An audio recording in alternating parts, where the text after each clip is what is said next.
So meaning, this whole concept of meaning has been a really central part of my life for quite a while. And as Teja said, I wrote this book, The Patterning Instinct, with the subtitle of it is A Cultural History of Humanity's Search for Meaning.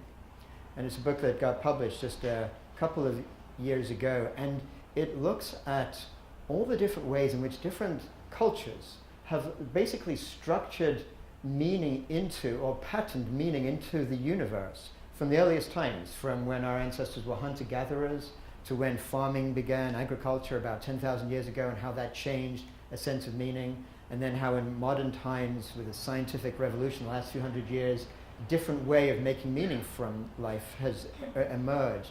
But how in traditional cultures, and particularly in East Asian cultures, where Qigong arises from, different ways of finding meaning continue to exist. And that's what a lot of this book looks at, and looks at how the way in which our current society finds meaning from life has led to these terrible imbalances that we're also aware of right now that threaten the very future of our civilization.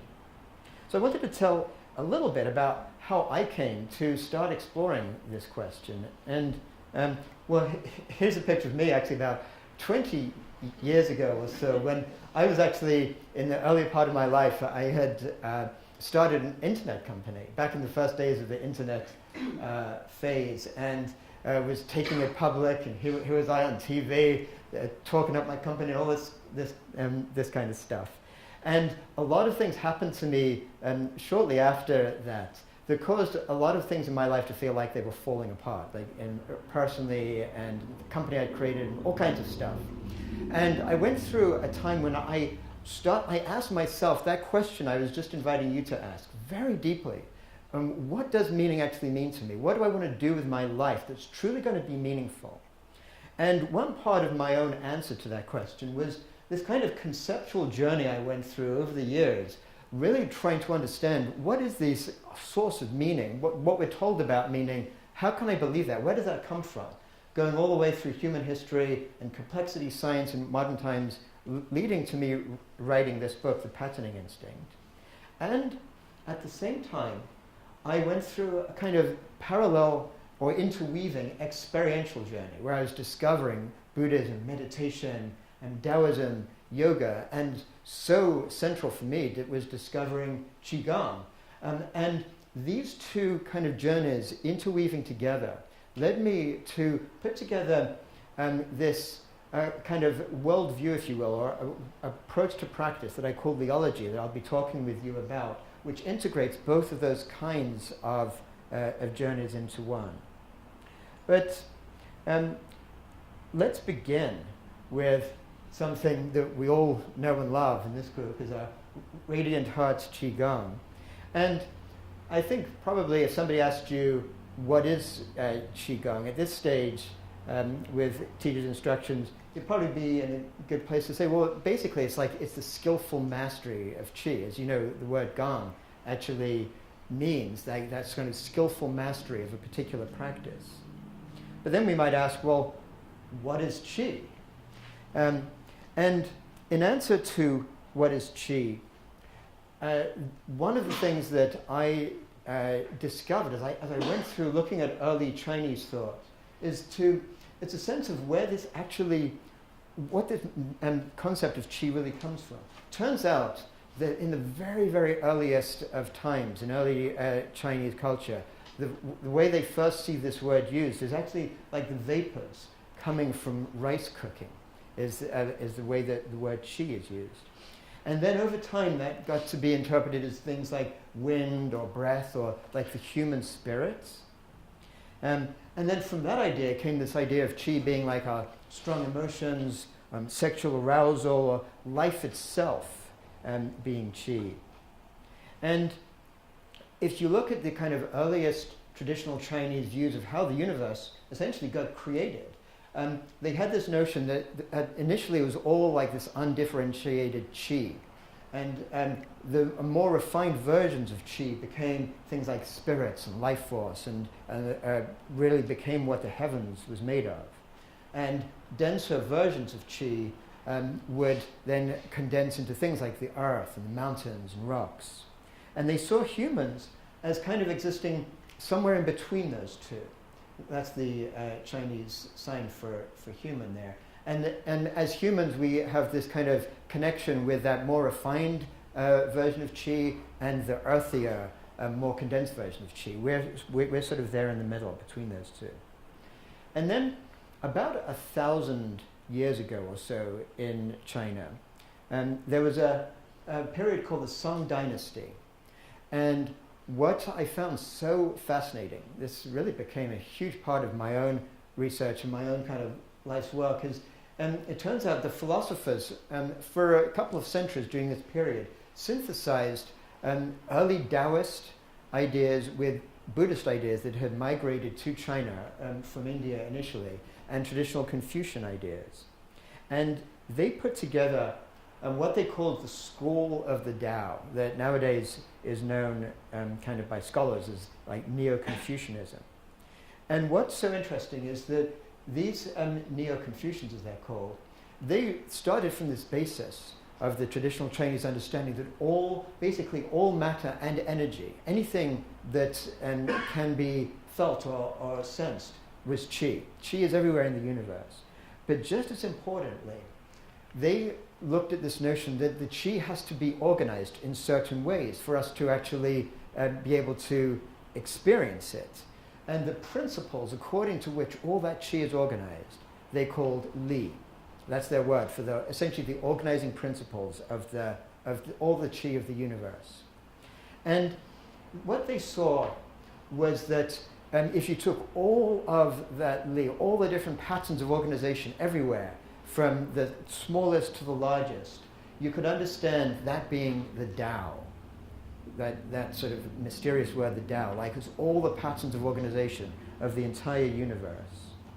And they saw really the value and meaning for life and their existence in the universe as arising from the Tao. So the meaning itself was intrinsic to the natural world. Now, that, as we're all aware, is very different from the kind of mainstream Western tradition of understanding meaning. And something I explore a lot more in this book, The Patterning Instinct, is that the Western view from the ancient Greeks ever since, through all of European thought for 2.5 millennia, sees this kind of dualistic universe where there's some sort of transcendence and then the material world which is separated, like totally separated from really the kind of source of meaning. And if we look even today in the kind of society that we have inherited from that 2.5 millennia of thought, we have this place where science and religion itself is seen as being separate from each other, where there's transcendent meaning up above and the material world below. So it's as if religion and the place in which we get meaning exist in a different domain from science. Now, that kind of split universe is what has led to this amazingly unsustainable worldview that we have today, where so many people in kind of mainstream culture feel it's okay to sort of pray to that sort of transcendent source of meaning, even while we're ransacking nature below. And that kind of separation of meaning from our earth itself is what has led to so many of the things we're experiencing, where our society is just ransacking the earth at this totally unsustainable rate, and even to the point of creating this kind of climate breakdown, where they're also ransacking other populations in order to just sort of maintain their own lifestyle.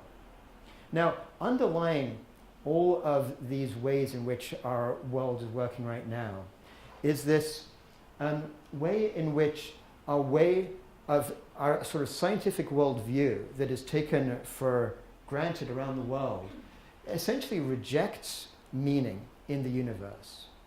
Because the center of this kind of scientific worldview is often known as reductionism. And it's really well expressed by Francis Crick, who many of you have probably heard of. He was the Nobel Prize winner, one of the people who discovered the DNA molecule back in the 50s. But he turned a lot of his attention to actually neuroscience and consciousness in later life.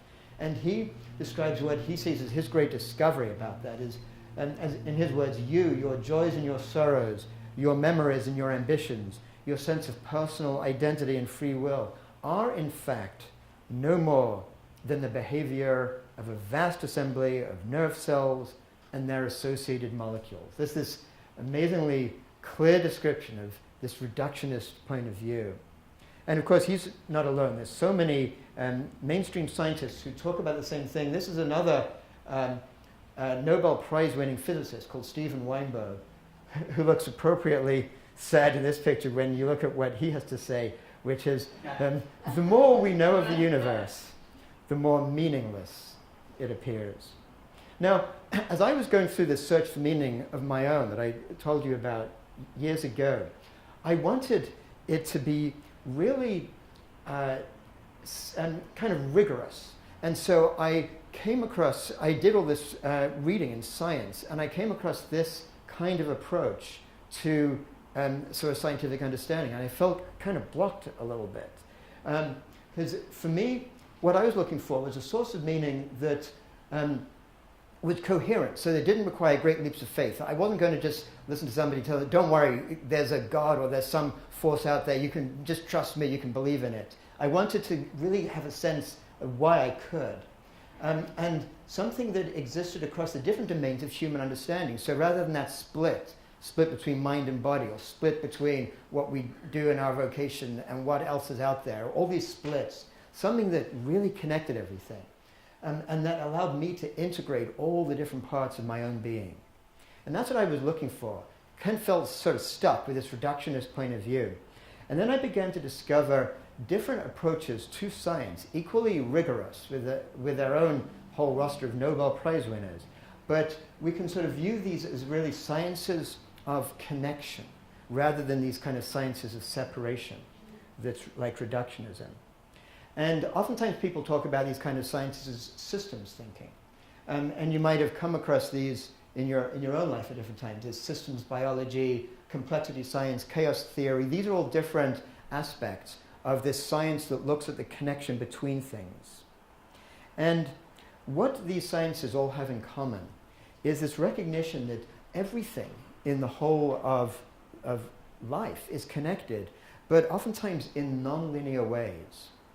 So, for example, one of the founders of this way of thinking, of chaos theory, called Edward Lorenz, put this famous question out there, asking, is it possible that the flaps of a butterfly's wings in Brazil could somehow, through these nonlinear effects, lead to a tornado in Texas? And so that was this kind of iconic question that he asked. And along with this understanding of the connectedness between things is that all living entities are these complex, self-organized, dynamical systems.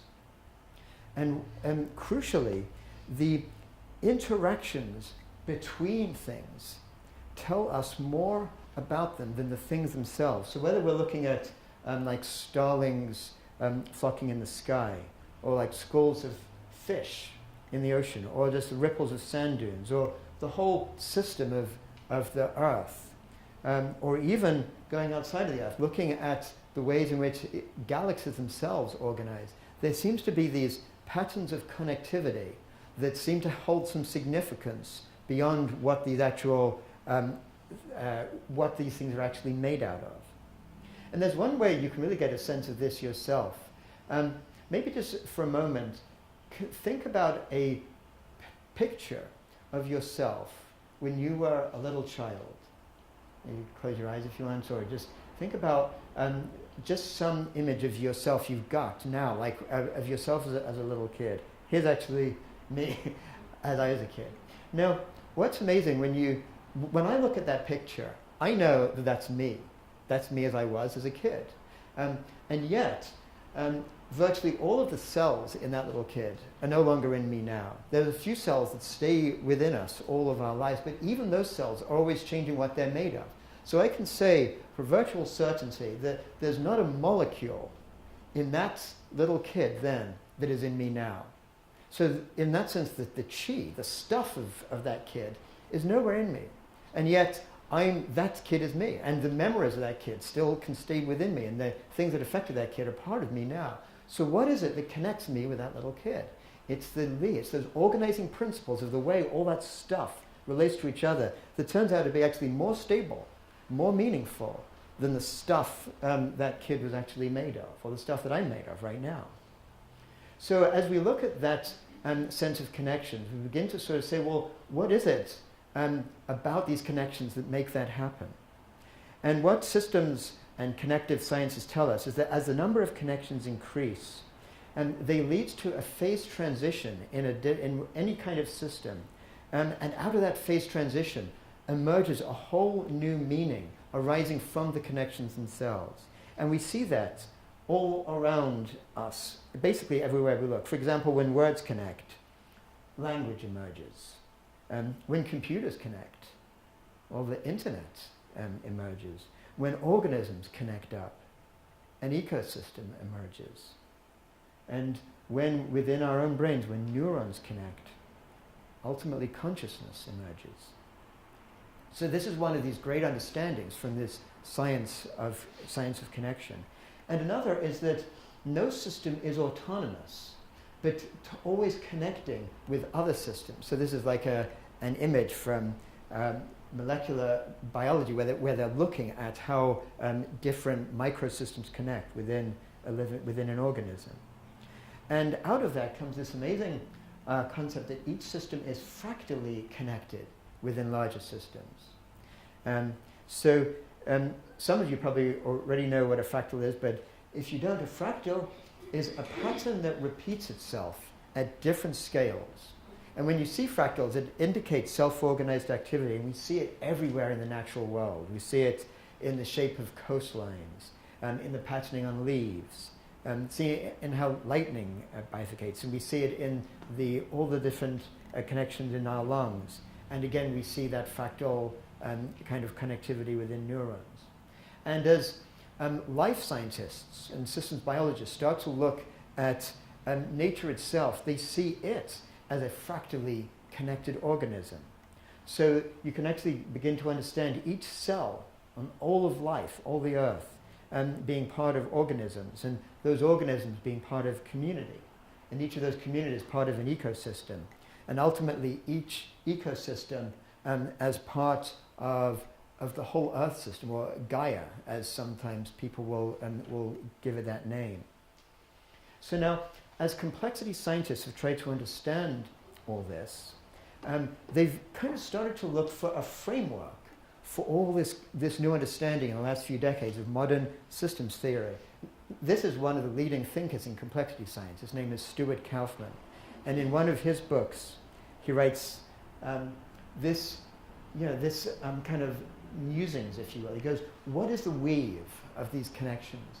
And no one yet knows, but the tapestry has an overall design that reflects underlying law, principles of self-organization. And he sort of goes on, we're into new territory, we're seeking a new conceptual framework that does not yet exist. Now, I came across Stuart Kauffman as I was doing a lot of this research, trying to understand where meaning came from our lives. And I was at the same time doing a lot of research in this traditional Chinese way of understanding Qi and this concept of Li, coming from Neo-Confucian thought. And I began to realize that as Stuart Kauffman was asking this question, really about 1,000 years ago, these Neo-Confucian sages, here's one called Cheng Yi was his name, were answering that question when they were describing the Li, these connecting principles. So this one sage was said 1,000 years earlier, all things can be understood by their Li. As there are things, there must be principles of their being. Everything must have its Li. So this takes us to this question then about what actually, what is Li? Like, how do we understand Li in our lives right now, in a kind of modern interpretation? So we can understand Li really as being like the organizing principles of the natural world. We can see them as really being the ever-moving, ever-present set of patterns which flow through everything in nature and in all our perceptions of the world, including our own consciousness. And very importantly, they're not fixed patterns. They're these like dynamic patterns. So they're patterns really in space and patterns in time. And what I find so fascinating about this is that these Li can be understood through this kind of rigorous mathematical approach from something like complexity science, and also understood through the traditional wisdom of East Asian practices. So another way of kind of getting at Li to sort of understand it a little bit more is it describes really how we connect. So if any of you have a cat at home, and you can imagine this moment when you're walking across the room and your cat's like sleeping there, and you want to like touch the cat that you love. And when you're doing that, we can think of your hand and the physical touch and the cat's physical being as being like the qi, the matter and the energy of your hand and the matter of the qi. Now, if the kind of ways in which the organizing patterns of your touch to that cat is filled with this kind of sense of love and warmth, the cat will just kind of get this nice stroke and lie there and enjoy it. But suppose you just got off the phone, you had a stressful conversation, and as you walk by, you want to touch that cat, but you're sort of transmitting more of a stressful qi instead. Well, you might get a different kind of reaction than you were expecting, because the cat picks up that different Li, that different sort of way in which the qi is being transmitted. Now, it's kind of difficult to get the sense of, well, how do we visualize something that is invisible, basically, like these kind of transmittal of vibrations or whatever. And so I wanted to share with you, just really briefly, this 2-minute video that I love, because it helps us to get a sense of how we can visualize things that we don't normally see. There's a particular branch of science called cymatics, which has to do with the science of visualizing sound waves. And so this is a nice way to see how there can be these patterns out there in the world that we don't see, but they're there all the time if we can only actually see what they look like. So I'm going to see if I can... Yeah, there you go.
Just a little snippet from that video. So it gives you this sense of how we can be really in a universe where there's all these different waves of connection going on that we're not actually seeing. And in a sense, we can understand Liology is really like this investigation into discovering, kind of seeing and experiencing those kinds of vibrations that are happening all around us in life, but they're not necessarily obvious in our sort of mainstream worldview. So in a sense, Liology represents a fusion of that sort of traditional wisdom from, say, Neo-Confucian thought, along with modern scientific understanding. It's really about understanding our connectedness within ourselves, connectedness with others, and connectedness with the world.